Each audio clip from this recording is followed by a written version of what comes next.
Hey there, Coastal Men. Chris Thomason, Ashley Gonzalez. What a game it was at Hornets Stadium. Flour Bluff, Veterans Memorial, the rivals going at it, state quarters. This was definitely talk of the town. Everybody was talking about it in person, on social media. So let's get to those highlights because you do not want to miss them.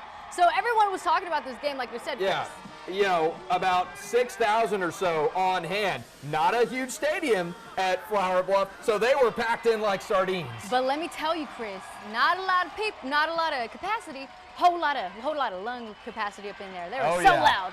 Off the top, here we have second quarter Vets drive. Elijah Durrett. The ball is stripped, but the forward progress is stopped, y'all. Let me tell you, everybody was disappointed. There was a lot of talk about this play. Looked pretty close, but instead Vets gets to keep it, and they take advantage. Durrett finds Cameron De La Pena. Vets with their first lead of the game at 7-6. That would be the halftime score. Correct. Then in the second half, with Vets have the ball, but the Hornets defense coming through. The fumble was recovered by Jacob Rose, and you know what? We will hear his name a little later on, baby. That was a huge momentum swing. Vets got that call, and then the touchdown in the first half. That was the huge swing for Flour Bluff in the second half. Exactly. Then we have Nash Villegas finishing the job here with the QB keeper. Touchdown, Hornets. The big man, the first touchdown of the game for the Bluff. They go up 13-7 now, late in the fourth. That was in the third, and now we jump ahead late to the fourth. Here we have Vets trying to get ahead of Flour Bluff with Elijah Durrett again, and the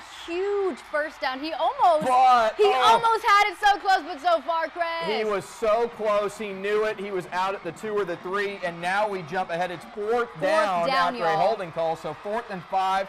That season on the line here. But a swarm of Hornets handle business, Chris. It's Dylan Shaw and Jacob Rose with the huge game-ending sack. And you know what? Congratulations, Flour Bluff. You head into the next round, baby. They're moving on 13-7. Take a look. Chris Steinbrook, the coach. Oh, he gets the Gatorade bath. I did as well. Yeah. Congrats, Coach Steinbrook. And Hornets, take a listen. They're moving on. First ever state semifinal.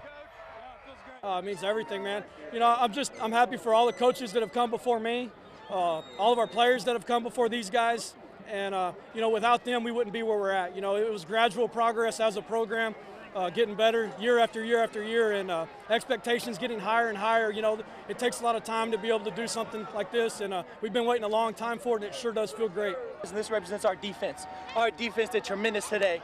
Man, we helped them when we stepped up in the second half last game. With this game, they helped us the entire game. We needed them, and they came up and stepped up for us. Yeah, I mean, we made a bunch of mistakes on offense, and a bunch of that's attributed to them and what they were doing and how hard they were playing, but we got to do better. So what a game this was. Came down to the final possession. Hey, now we know who the Bluff's going to play next week. It's going to be Katy Paetow.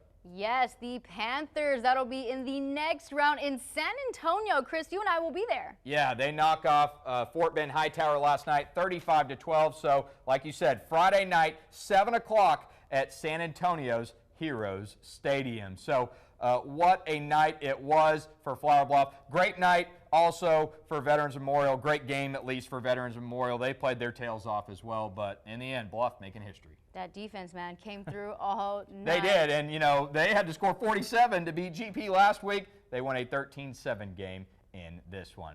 Well, that'll do it for us. We will see you back here on Monday. Have a great day, everybody.